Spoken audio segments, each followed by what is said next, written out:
Here's some of the stories trending this week at NASA.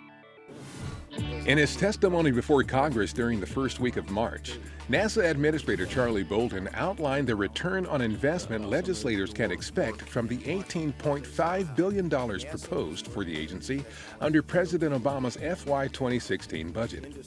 The funding allows NASA to continue on the journey to Mars with development of vehicles and technologies needed for unprecedented human missions, first to an asteroid and then on to the Red Planet.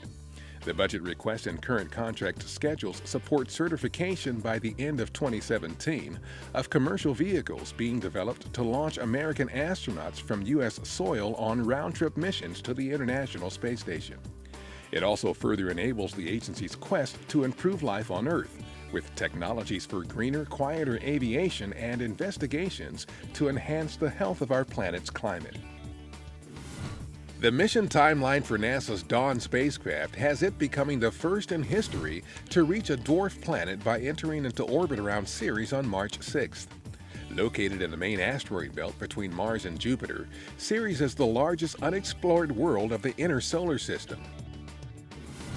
The March 1st spacewalk outside the International Space Station was the last in a series of 3 to prepare for the installation of new docking ports for future use by U.S. spacecraft carrying crews launched from Florida.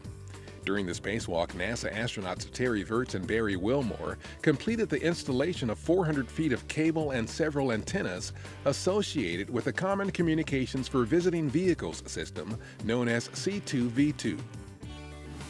NASA astronaut Scott Kelly and Expedition 43 crewmates Gennady Padalka and Mikhail Kornienko of the Russian Federal Space Agency are in Star City, Russia for training and other activities prior to their launch to the ISS later this month.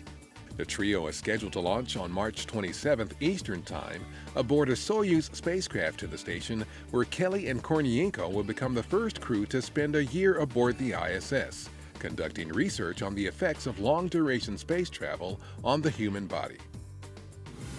During one of several post-flight appearances in the Washington, D.C. area, NASA astronaut Steve Swanson, who served aboard the space station as a flight engineer for Expedition 39 and commander during Expedition 40 in 2014, accompanied U.S. Department of Agriculture Deputy Secretary Krista Harden on a visit to Gwen Park High School in Brandywine, Maryland.